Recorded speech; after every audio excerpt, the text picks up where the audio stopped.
everyone, and welcome back to the channel. Today we're going to build something super practical and perfect for your portfolio. We're going to build a full SwiftUI app. This app helps you prepare for technical coding interviews by quizzing you on code-related questions like lead code and even showing short YouTube video explanations for each one. So here you can choose either you can go to the practice room or you can go to study room. If you go to study room, we see a list of YouTube shorts. Once we click on one of them, we see a short video explanation together with the description, like what it does, what are the steps how to solve it, complexity explanation, and sometimes you have functions. So if you use some functions in the solution, those functions will be explained here. When you click on the video, you're supposed to see a short from YouTube. Given an array of integers and the target, return indices of the two numbers. If you go back, you can click on another video, you can see another description. Now let's go to practice room. Here you have the quizzes. You'll learn how to build a dynamic quiz interface. For example, you have each lead code challenge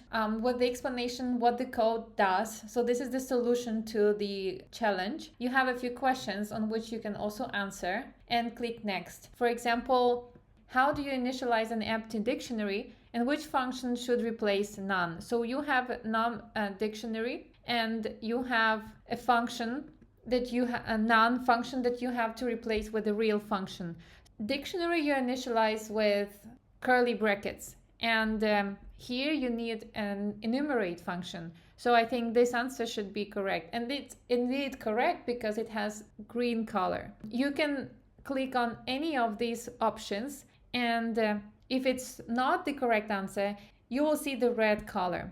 You can also click on explanation and it leads you to the explanation of the solution, again with the short video and with the detailed explanation. So all this you will learn and build together with me in this video. We will also connect the data to Supabase. We will use the database Supabase. I will show you how to connect it, and I can also provide you with the contents, with the data that you can just insert into your database. By the end of this tutorial, you'll have your own beautiful and functional quiz app ready to customize and showcase on your resume or even use for your own interview preparation. So let's dive right in and build this app step by step. First, open Xcode app. That's the ADI we're gonna use. Now create new project. Let's click on the app because we're gonna create an application. I'm gonna give the name Tech Quiz. And here I'm gonna leave it as it is. For the purpose of this tutorial, let's choose the location as a desktop. If you also have this weird small screen on the right, this is our preview. So let's change it to an iPhone. So I'm gonna use iPhone 16. After creating a new project, automatically you have this Tech Quiz app. This file is the app's entry point. It defines what view launches first and what shared state is passed around. For the moment, we're not gonna change anything in this file, but let's create another file called MainMenuView, where we can choose what we're gonna do in this app. Either go to practice or we go to the quiz section. This file will be our central hub. So it's going to be the main dashboard or home screen for the app. So let's import SwiftUI and create the view.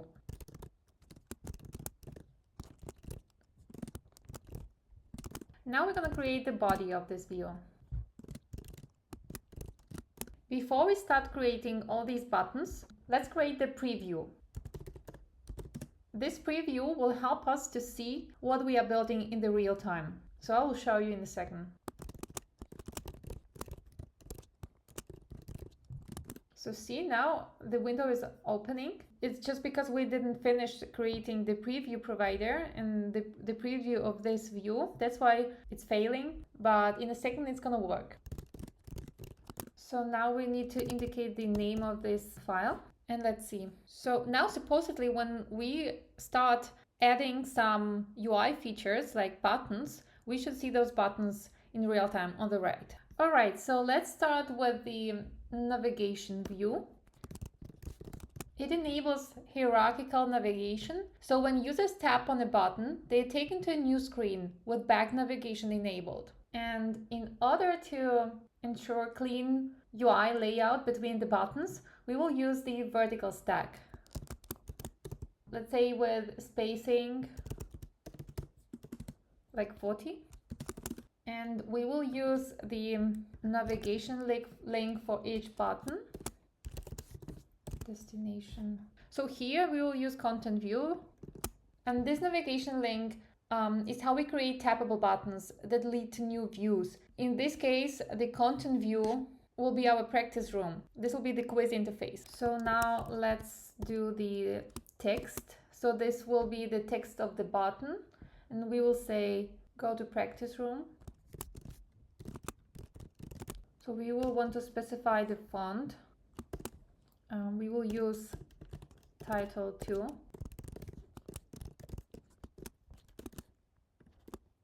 It's throwing an error because I pronounced this wrong. It should be spacing. Now let's see. Yeah, so now we see this first button which says go to practice room. So let's improve the design of this button. We already said we want font title 2.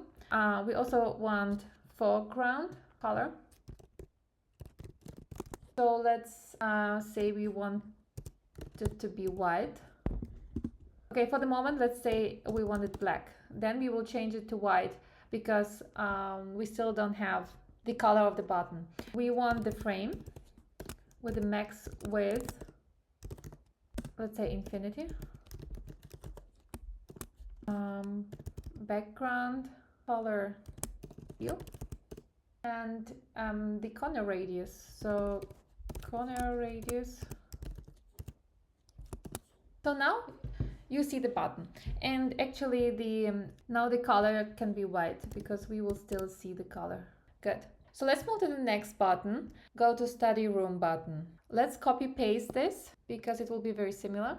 We also need navigation link, and let's paste it here. So now we have two buttons, but instead of go to practice room, we want to say go to study room.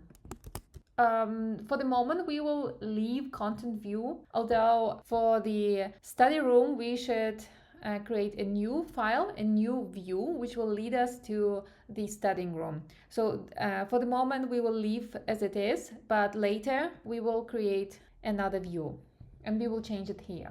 What I wanted to change is the color. So I want to have indigo to differentiate it. Now it's going to be better.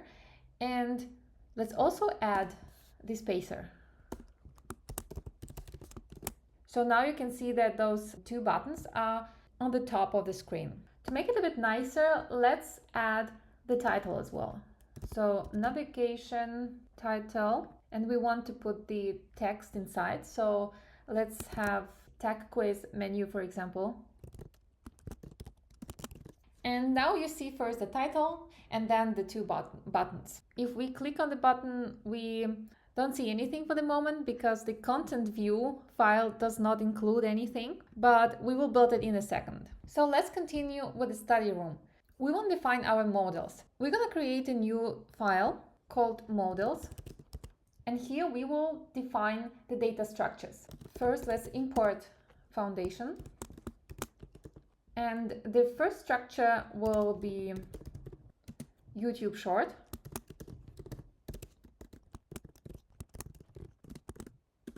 And the second one will be the question.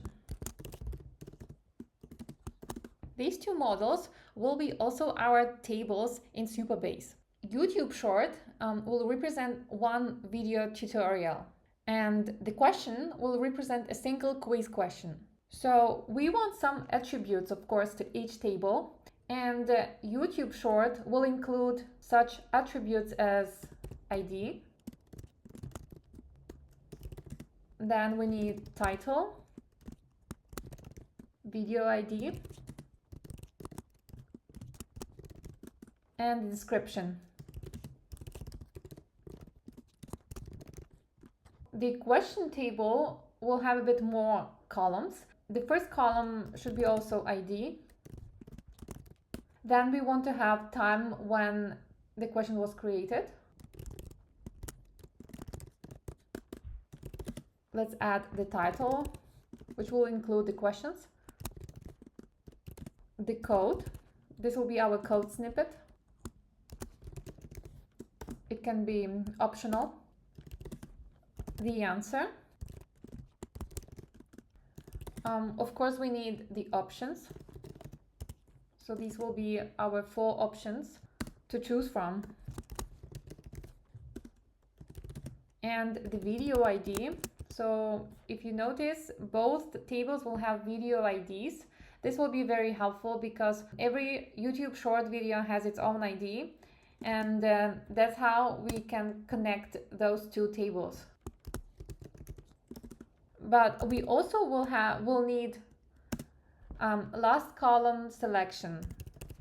Here we will store the answer that the user selects.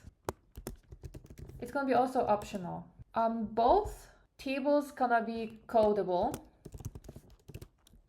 We need them to be codable for decoding Supabase JSON responses. Let's make them as well identifiable.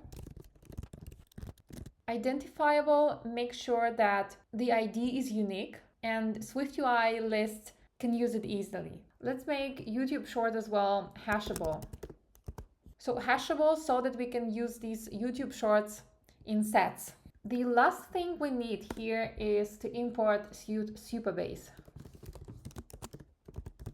Probably also have this error, which means that you need to import the module Supabase.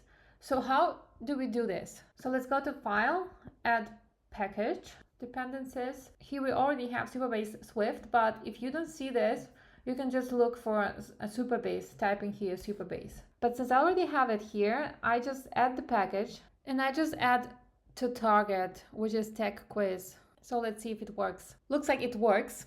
If you don't have an account in Supabase, I would suggest you to create one and to create these 2 tables. I already have these tables in my Supabase account, and I will show you in a second. If you just write supabase.com, you'll be able to create an account. So if as I already said, I already have an account, and you will have an option to create a new project. So once you create a new project, you will have to add the project name, database password, and the region, and then you create new project. For the moment, I just click cancel because I already have it. So you can create the name of the project TechQuiz, and when you click on it, you will have the possibility to create a table. So I have 2 tables, and I click on them, and as you can see, I have a question table and a YouTube short. I want to show you the schema. So basically, you have the same columns as you just entered the attributes in the code. If you want a new table, you just click on a new table, and you write the name of the table, description, and here you can add the columns. If you have the row level security enabled, you should create the policy as well. But for the sake of this project, you can turn off row level security.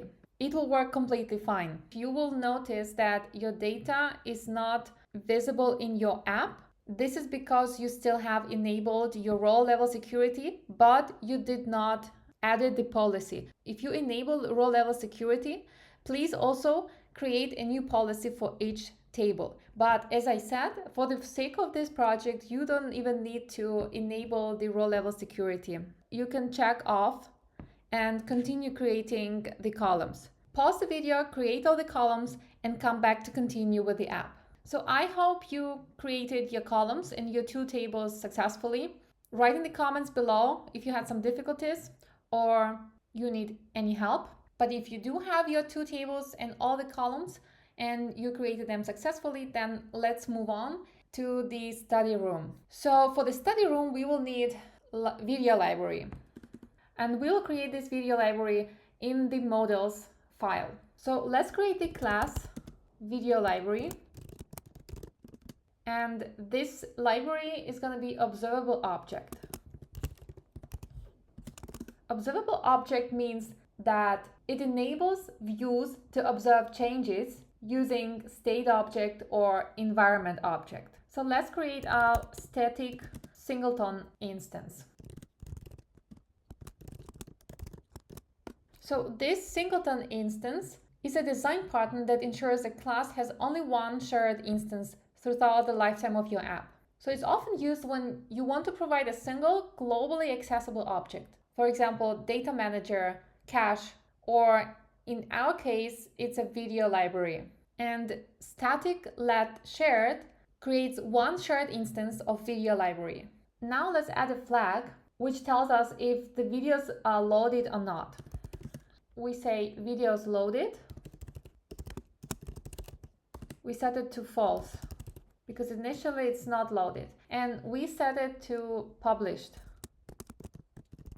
Published is a property wrapper that automatically notifies SwiftUI views when the value of the variable changes. So it's a flag that starts as false, but when it's set to true, it tells all the views watching this object that the videos are ready so they can update their UI. Now let's connect the client, which will be private let client, and here we connect the Supabase client. So we say Supabase URL and Supabase key. It's going to be a string. Of course, you should get it from your Supabase account, but I will show you in a second where exactly you can get it. And here it's going to be a string as well. One more thing, we need to initialize the function which will fetch the videos. It's going to be private initialize, and here we will create a function fetch videos. Before we will create this function, we also want to add one more line, which will be the videos. So here we need to say private set, because it's going to be a set of videos. Here we indicate what exactly we want to pass. We want to pass the YouTube short, because YouTube short table or model is responsible for our videos. And this is gonna be empty for the moment. It will store the actual YouTube videos fetched from Supabase. So before we continue with the fetch videos function, let's get our Supabase URL and Supabase key.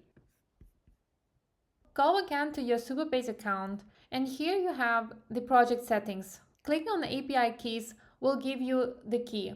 And here in the data API, you can find the URL. So just copy and paste it to your project in Xcode. Now let's create the fetch videos function. Here let's create a task, and we will indicate what this task should do. So in this task, we're gonna fetch the videos from Supabase. Now we need the response. We need to indicate the name of the table that we want to have the data from. So and the table's name is YouTube short, but make sure that your table has this name. If your table has another name, then please put another name here. And this is gonna be a select statement, and we need to execute it. So now we need the decoder. Decoder equal to JSON decoder, and decoder dot key decoding strategy equals to convert from snake case. We need this because the Supabase column will have created underscore at video ID the same. So in your Supabase you have something like video underscore ID. So this is the name of the column in your Supabase, but here we have camel style. So this line basically converts from a snake case to camel style. Now we need this data, and try decoder, decode. And now we need our model from response data. Now let's use the dispatch queue, which is main async function, and let's print the message fetched videos. So this is just for debugging.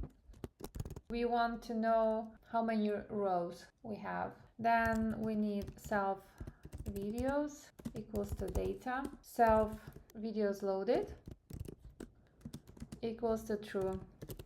Here we catch print the error in case we have one. For example, failed to fetch videos. And now we need another function inside it. It's going to be function video. And we say for ID is string. And we say return videos first. $0 dot video ID equals to ID. So we have a warning sign here, and I suspect that it's because here on top of our class video library, we need to indicate that it's a main actor. So what is a main actor? It ensures all UI updates run on the main thread. So make sure you have here your Supabase URL and Supabase key. And I think our models file is ready. Now let's move to embedding YouTube in SwiftUI. And for this, we're gonna create an empty file and call it YouTubeWebView. YouTubeWebView is a view that bridges the gap between UIKit, WebKit, and SwiftUI. It allows you to embed a YouTube player into your SwiftUI app. Therefore, let's import SwiftUI and WebKit. So now let's create this structure. This structure is going to be UI view representable. And here we will define a video ID. So now let's create a function called makeUIView. Here we're going to pass WK WebView. And here also let's write WK WebView. So now we need a function called updateUIView. UI view, and we need context to be context. And let's open the brackets and let's say card let URL equals to URL. Inside we will put the string, and we pass the string here as a URL inside. So else we just say return. And here we should write let request equals to URL request, and we pass URL. Now UI view dot load request. All right, so we created this view. It's Swift UI's native way to show web content through UI view representable. Now let's create another file, new empty file, and let's call it VideoRow. VideoRow is a lightweight component used to display each video in a scrollable list. So let's import SwiftUI. Now let's create a structure called the same as our file, and it's gonna be view, where we also let video to be YouTube short model. So now we need the body, and as a body we have some view. We want to put everything in the vertical stack. Let's say alignment is leading. And now we need to create text as video title. Let's add the font, headline, foreground color should be black, and we need a padding. Now let's add the frame, should be max width, infinity, and mean height let's make it 100. Background. The color will be UI color, and let's do system gray 6. Now let's add the corner radius, make it 10, and the padding will be horizontal. The last one we put the shadow, and let's make it 5. So I guess that's it. Before we create the list of videos or the list of LeetCode challenges, we need to create one more file which will be responsible for the details. So once you click on the title, you go to another page which will show you the video and the description. So new empty file, and we will call it VideoDetailView. In this file, we will show a single video's detail, combining visual and textual learning. Let's do the same. Import SwiftUI, and let's create this structure VideoDetailView, which is gonna be a view, and we will define the video, which is YouTube short. All right, so now let's create the body. We want to make the whole screen scrollable, so that's why we put everything inside the scroll view, and we put it into the vertical stack. So again, the alignment is gonna be leading and spacing 16. So this we don't need, so we will delete it.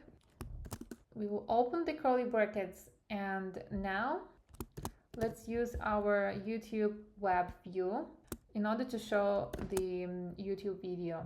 So here we need video ID, and here we will have video ID. We need a frame. Height is 200.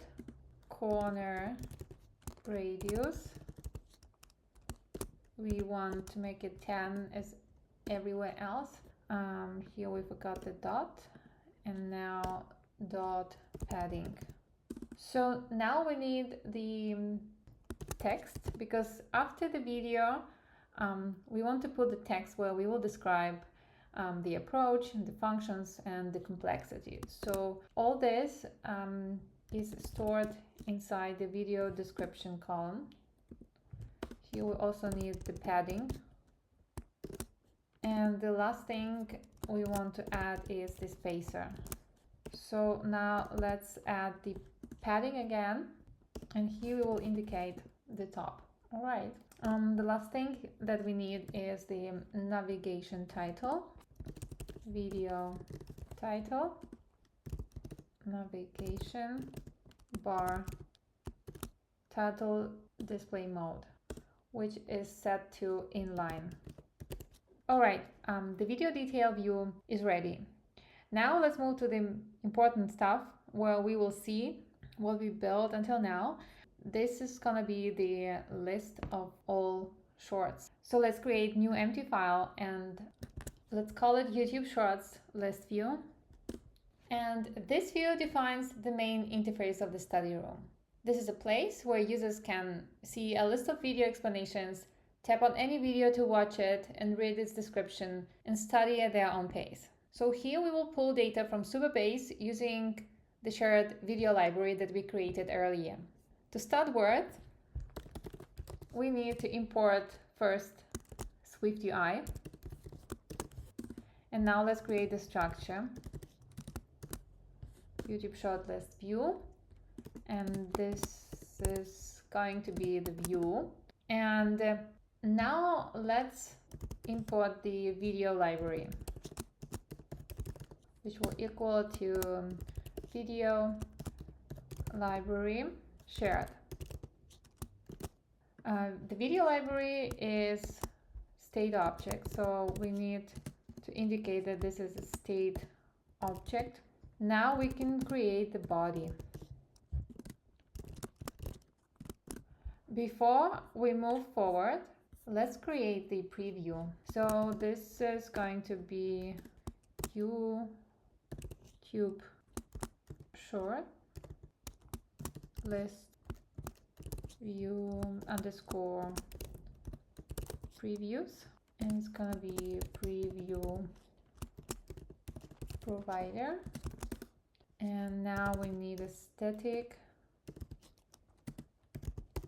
variable previews with some view, and here we're gonna indicate that it's gonna be YouTube shortlist view. Okay, so now you're ready to build the body of the YouTube shortlist view. First, what we need is navigation view, and everything will be in the vertical stack. So let's add the alignment, center, and the spacing. No, let's do 16. Okay, so we have an error. It's because we don't need those brackets. Let's see if we will see something in our preview. Okay, so we see an empty screen. Let's add the title first. So the title will be displayed as a text, and we will say YouTube Shorts for easy lead code solutions. Let's design it a bit, adding font, title 2, font weight, semi-bold. We would like to add multi-line text alignment to the center, padding, let's make it horizontal, and also padding top. Now let's move to the list of videos. So if video library videos is empty, we want to show the progress view, and we will say loading videos. Else, we want to see the list, and let's write the list of video library videos. Open the curly brackets and add the video in navigation link. We want to specify the destination, and here this is basically if we click on the title, it will lead us to the video detail view, and now we need to indicate video detail view, and we need to pass the video, and let's add the video row. Okay, so now you can see the list of videos. These videos are coming from our Supabase database. You can add your own videos, you can add your own descriptions, and basically you can insert the rows to your table, whatever you like. But if you want to have the same content, if you want to have the same data that I do, write in the comments and I can share the data with you as well. Let's make those buttons a bit nicer. So we will add button style. It's going to be plain button style, and list row background, color, let's say clear. So now we want to specify the list style. Let's make it plain, and of course the background.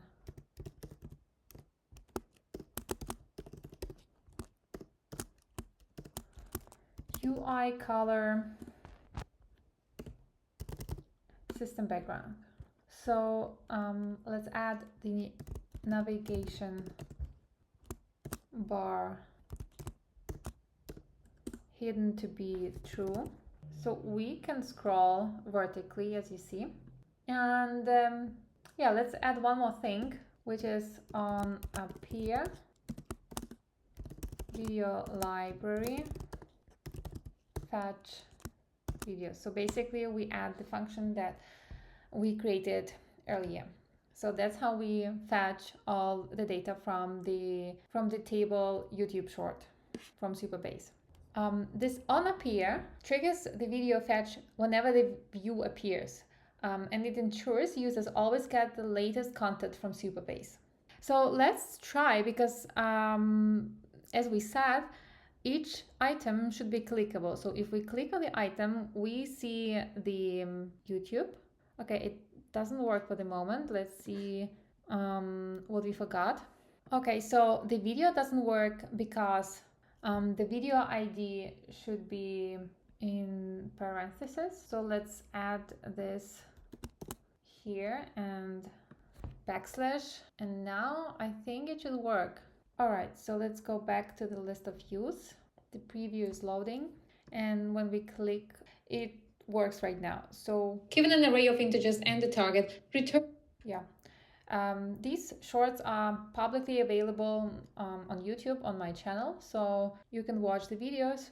You can also use the video ID if you would like to create your app with the same basically data that I'm using. Again, the tables, the data from the tables, I can share with you. Just write in the comment, and maybe they will be also available on my Patreon account. So, looks like we're done with the study section. Now let's create the quiz section. One more thing, if you remember, our main menu view displays two buttons, and for the moment, both buttons lead us to the content view. We already created the go to study room, so here, instead of content view, we should put the YouTube shortlist view. All right, so let's check it. Go to study room. Yeah, and it leads us to the list of the YouTube short videos and the descriptions. Great. So now let's move to developing the practice room. This is basically the quiz part. Similarly to the video library, we need to create a quiz manager where we will also connect to the Supabase database and where we manage the data. So let's create an empty file and call it Quiz Manager. This is our data controller and state manager for quizzes. It will load questions from our Supabase database. It will track user answers and calculate the quiz results, maybe in the future. For the sake of this tutorial, we will not calculate the quiz results, but of course you can expand the app and you can add some features. If you like this tutorial, also write in the comment which features would you like to add, and maybe we will continue developing this app, adding the features you like. So let's import the SwiftUI and foundation. And now let's create the class called QuizManager. This class is gonna be the observable object. The observable object means that the UI updates automatically when the quiz state changes. So let's add some variables here. First, we want questions. And this we will load from the question model. Now we will add the is loaded. So this is the same as video loaded. We had a flag. So here we also need a flag, and it will be Boolean set to false initially. And last one, we need videos loaded. So we already used this one in the video library, and we need it here again, because in our question model, we have the video IDs. So basically after each question, we have the options, and under the options, we have the possibility to click on the video and see the explanation of the code provided. And video loaded should be, not loads, is also initially set to false. All these three variables should have the flag published. Let's copy paste it. Yeah, and published properties allow real-time UI updates in SwiftUI views. Questions gives us an array of question objects fetched from Supabase. Is loaded becomes true after questions are successfully fetched, and video load and videos, it should be videos loaded ensures the video metadata from VideoLibrary is also ready before showing the quiz. Next, we have to connect to a Supabase client. So you can basically copy paste it from VideoLibrary, because you will also need here the URL, Supabase URL, and Supabase key. So since you already know where to get the Supabase URL and key, you can just copy paste your key and URL from VideoLibrary to QuizManager.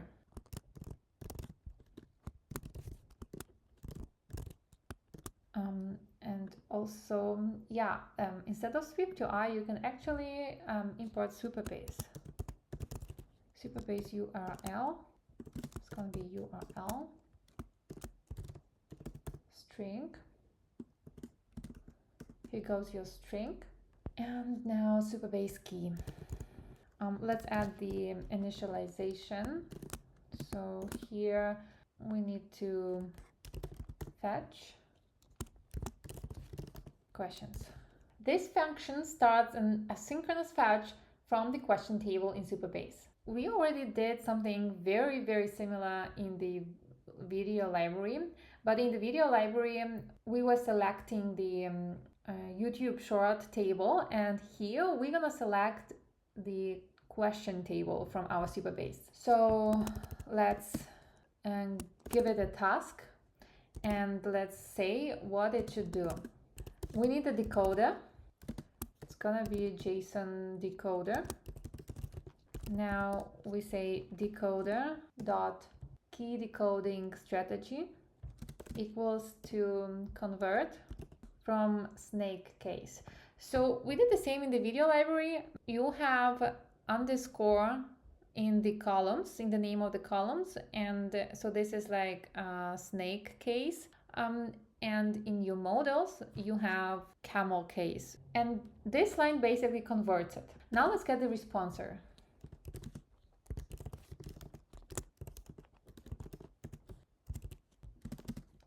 Try await client from table called question, select, order. We want to order our quizzes.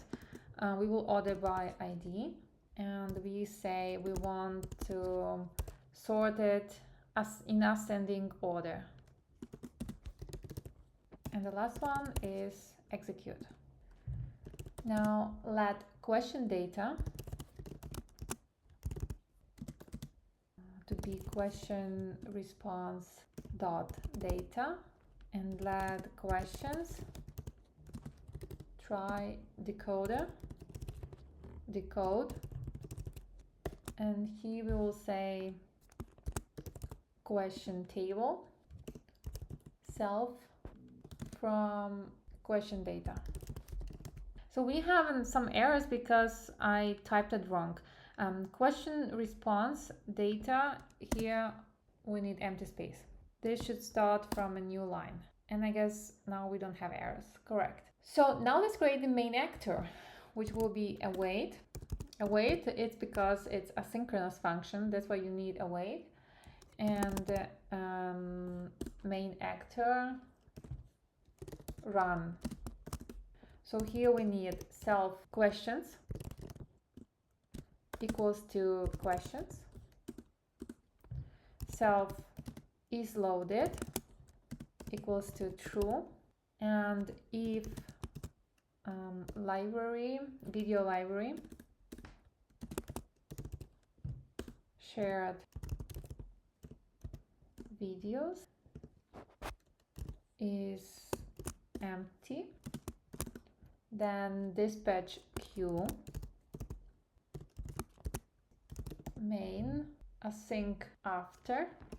Here we need deadline to be now, +1. Let's delete this, and we say week self in self video loaded equals to true. So what did we do here? Self videos loaded equals to true. It simulates video metadata being available from video library. If it's not yet loaded, it waits 1 second and sets videos loaded to true. So now let's add the else statement, which will be self.videosLoaded equals to true. All right, so let's catch the error, printing error fetching data and \error. Okay, I think that's it for fetch questions. Now we need to add the submit button and actually the functionality under the submit button. So the function will be called can submit quiz. It's Boolean, and we will return questions, filter, $0 selection equals to none, and is empty. All right, so we don't have any errors, so this is good. Don't forget to copy paste your URL string and Supabase key string. And once you added Supabase URL, Supabase key, your strings, we move to the question view and then to the content view. Question view will render a single question, its options, and syntax highlighted code blocks. And the content view will be our main view for the quiz. Okay, so let's create the question view.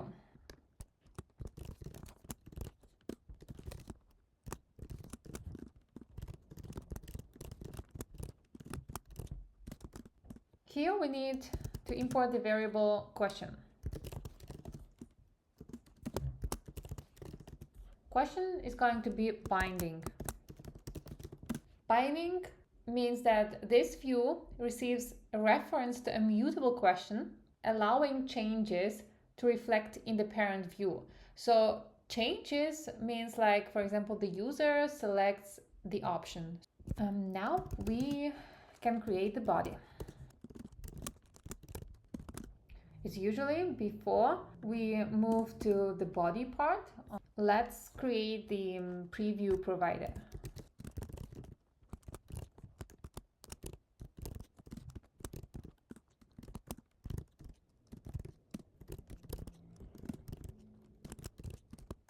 And here we pass an example of a question view.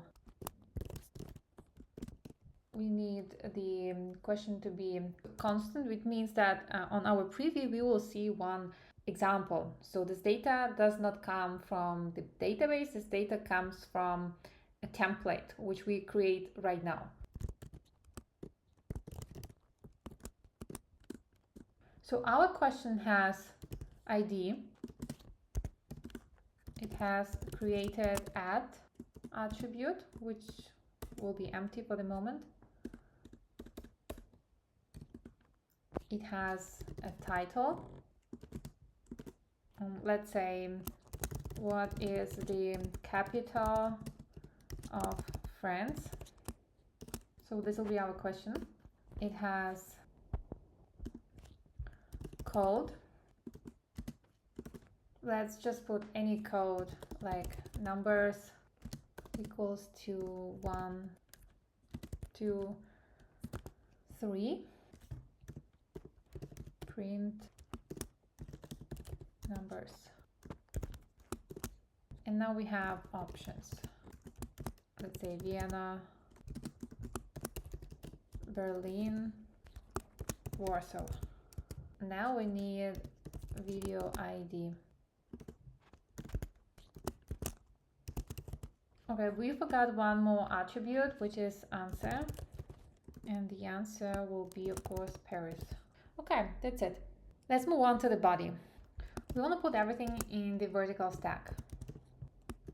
And it will be aligned to leading. And spacing will be 20. Now we need some text. It will be the question title, which will also include some questions. Question title. And let's design it a bit, adding some font. Headline. Fixed size horizontal, false, and vertical true. And of course multi-line, so that we can see the whole text. So multi-line text alignment is leading, and padding will be bottom. All right, so now let's move on to the code block. If we have the code, we want to be able to scroll this code snippet horizontally. That's why we put it inside the scroll view, and we want to indicate that it's gonna be horizontal. Now we need again the vertical stack. Leading alignment. Spacing we set to 4. And for each code, we add the ID to self.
Okay, so what we did here, we have the title of the question, which is here, and we also have the code snippet. For the moment, we don't see any code, but this black square should display the code. So in this black square, we should see the following code. Let's add the options. For each question options, ID, self, and option in horizontal stack, button, if question selection equals to none. Question selection equals to option. So now we add the label. And the label will be circle. So let's design it so that it's not huge. Frame width, let's say 24, and height also 24. Foreground color, let's leave it for the moment. We will add some color. And overlay will be circle, stroke, color black, opacity, let's say 0.2, and line width 1. And the last one, shadow, radius 3. Let's modify the design of our code snippet. So we have our question code here, and after background color black, let's also add corner radius 12, and let's also add overlay. It will be rounded rectangles with the corner radius set to 12, and also stroke, color, white, opacity 0.1, line width set to 1. Now let's add some shadow with the radius set to 5. So we will put our code into highlighted function.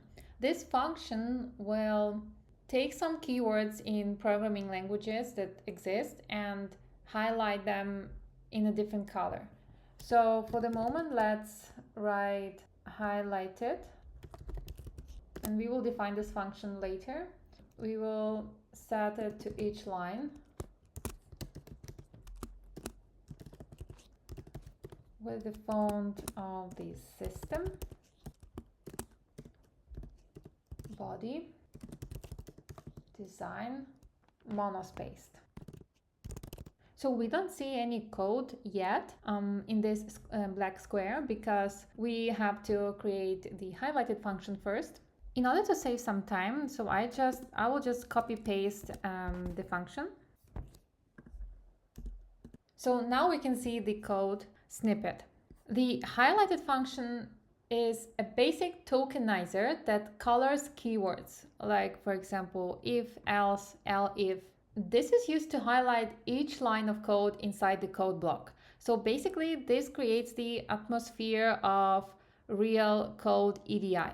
So let's go back to our body of question view, and now let's try to display the options. Create the new function called parse code markup view, which will help us to display the options. Parse code,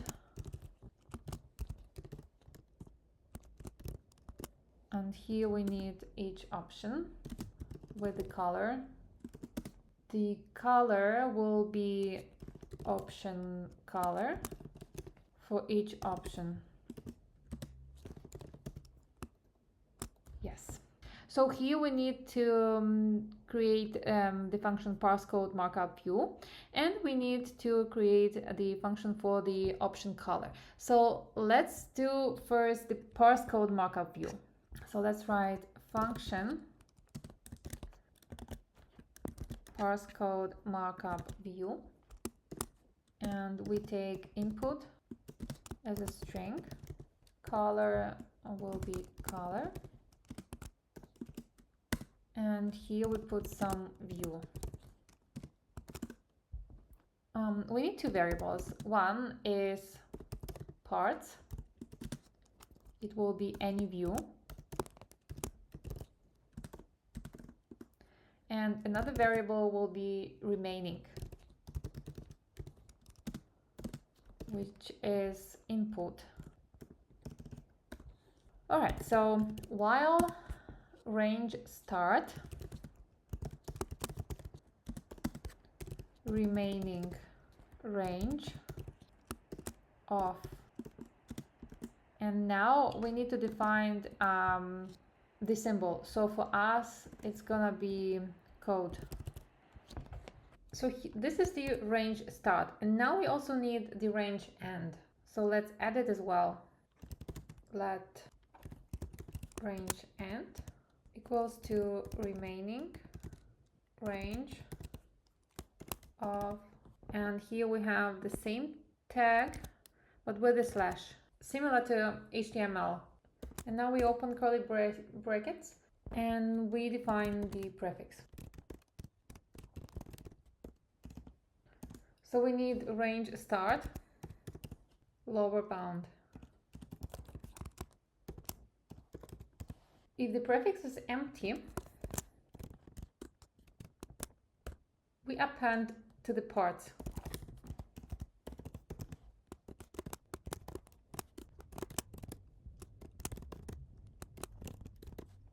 Foreground color.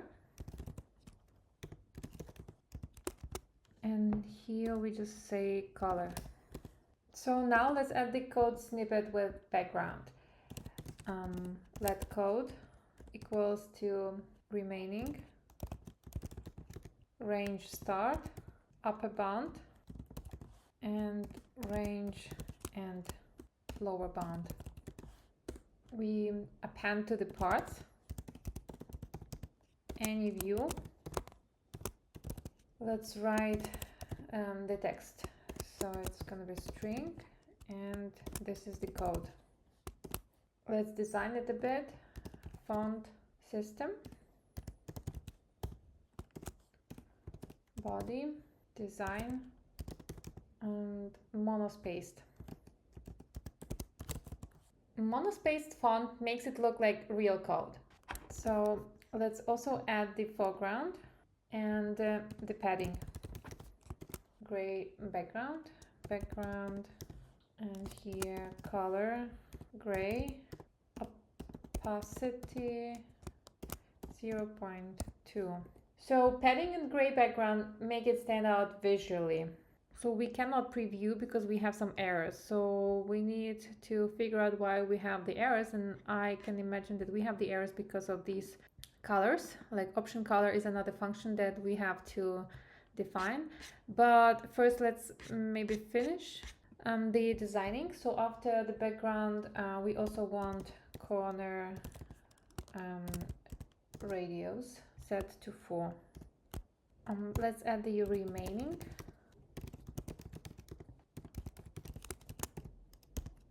Upper bound. And if remaining is empty, we append to the parts any view, text, string, remaining, and here foreground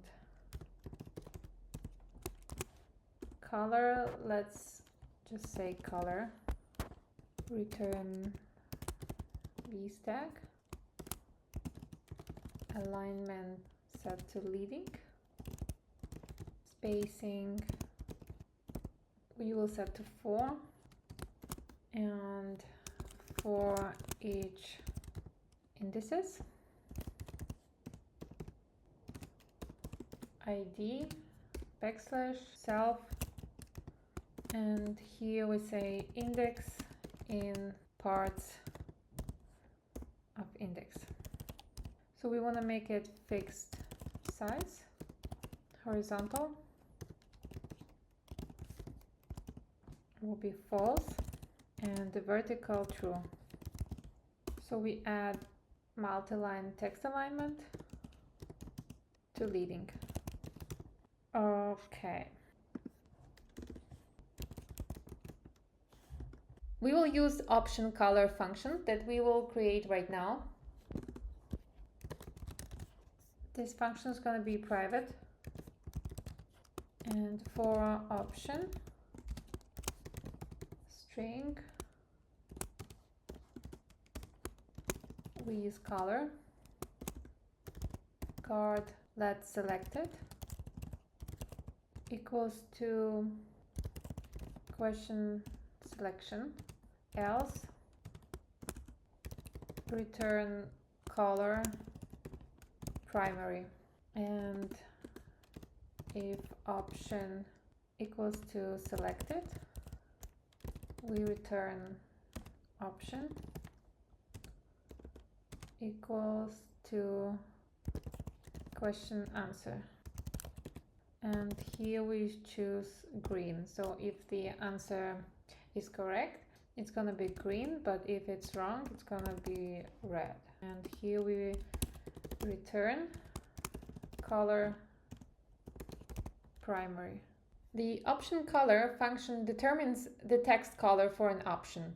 We will also use another function for circle color. It will be similar, but here we say circle option. We say selected question selection, else color clear, because we want the circle to be empty. If selected equals to option, we return the option to be question answer, and the same, green for true answers, red for wrong answers, and here we return color clear. So let's use the circle color function as well. Circle color, and for option. So now we need to add the disabled function.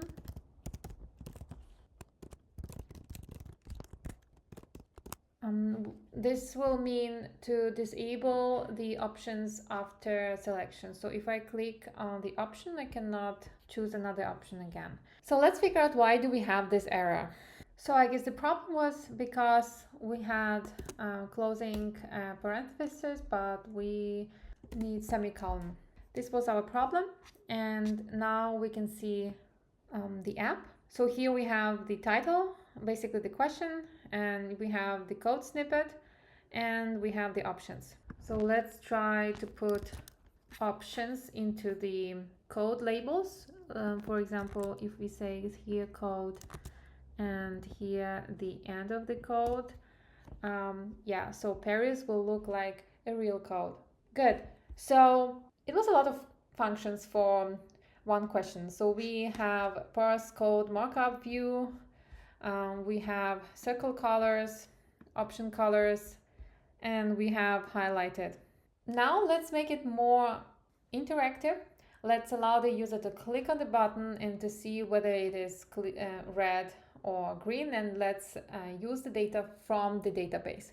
For this, we will finally go to Content View. So as we probably already said, Content View is the main quiz interface.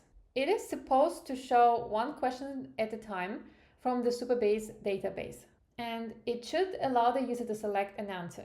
So let's import here the environment object, QuizManager.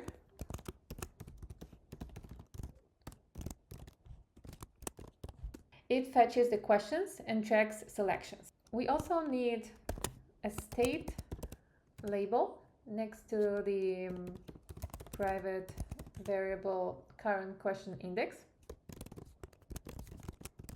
which we initially set to 0. Now we need to initialize the private variable selected video, because we also want to use the link to the video, and it's going to be a YouTube short model. It's going to be optional and initially set to none. This is also state, and we also need the videos are ready label, which is initially set to false, and it's also gonna be a state. The current question index checks which question is currently displayed. Selected video holds the video to navigate to if you use the tabs to watch explanations. So somewhere here we will have a link to the video. If you don't understand the code, we can always watch the video first. And the label videos are ready. It's a local flag that listens for when video metadata is loaded. And now let's move to the body. Let's say that the V stack is gonna have spacing set to 16. So now let's write the logic. If manager is loaded, videos are ready, and manager questions indices contains current question index, then we let the question binding be equal to binding, and here we indicate get and set. So in the get section we have manager questions, and here we put current question index, and in the set section we want to say manager questions current question index, and this will be equal to $0. So we want to add the question view here, and the question is question binding. A binding to the current question allows two-way editing. So when a user selects an answer in question view, it's updated inside QuizManager. So, and now let's call the video ID part. If let video ID equals to manager questions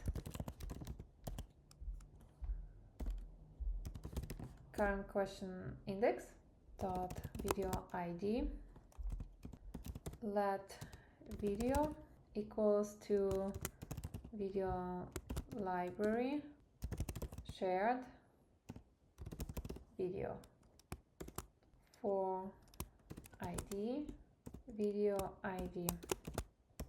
Let's do the preview part first, because we want to see what's going on in our screen. Struct content view previews, and here we're gonna say static previous some view, and in addition to that we want to set environment object QuizManager. All right, we still don't see anything on our screen. It's because we are still not done with the logic. So let's continue the logic here. We are currently trying to display the video ID. So here inside we need vstack,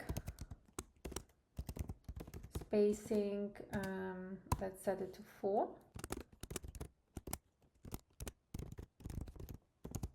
Here we need the padding to the top. Let's say 10.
So now we're done with the content view, but it still doesn't display the way we want to, because here we can see the code flags, which we are not supposed to see, and this is not scrollable.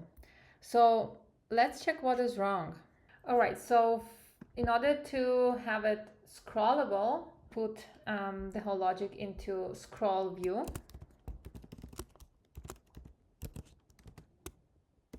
Okay, now we can scroll it.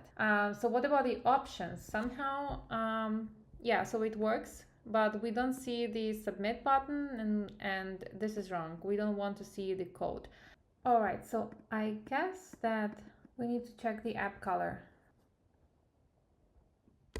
Let's create new color set. We're gonna go with app color.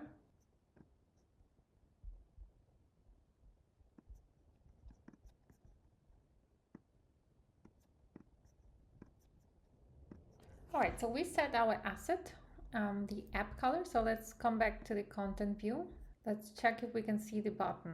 All right, so we can see the button, it's already good. So now we need to check what's happening with our options. Why do we see the code labels? All right, so we found the error. So this backslash should be after the opening square bracket, because I mean, that would be completely fine. As you see, it was working if we did the same here in the option, but in our database, the and label has this slash after the opening square bracket. Yeah, so when we change, it works here as well, and it should work now in the content view, and it works. Amazing. So the code snippet, we can scroll horizontally, and the whole screen we can scroll vertically. Here we have the button. This is perfect. The following code snippet returns indices of the two numbers such that they add up to target. How do you initialize an empty dictionary, and which function should replace none? So we initialize the dictionary with curly brackets, of course. So we have one option, second option, and here instead of none, we can use the enumerate function.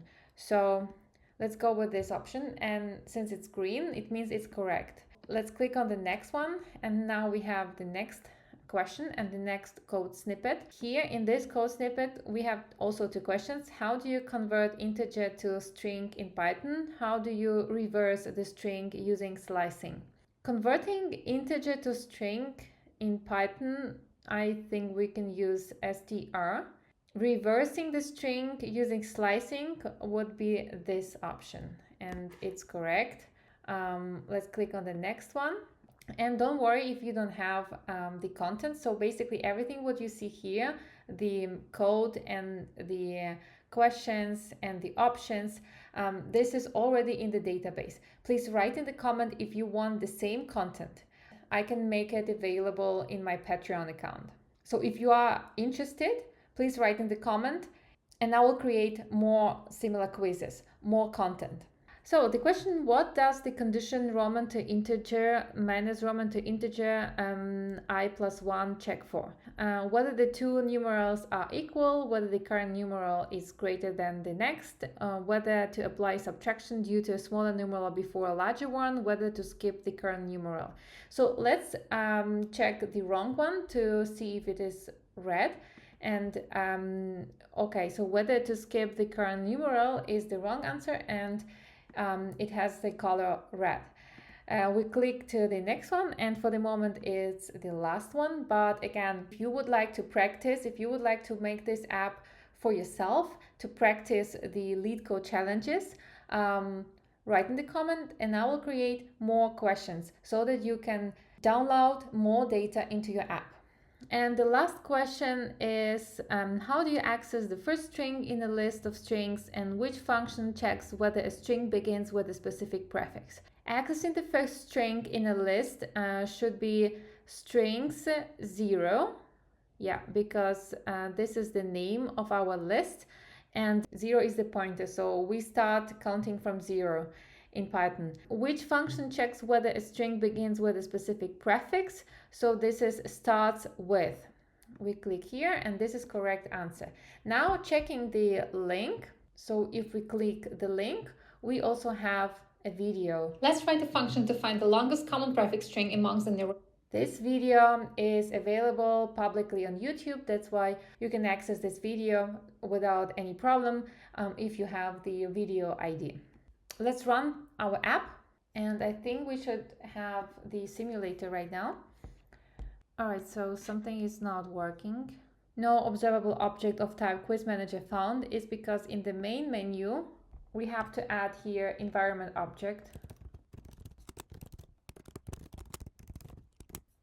Here we also have environment object, and let's check the TechQuizApp. Here we add state object, and the same here. Also we need the environment object.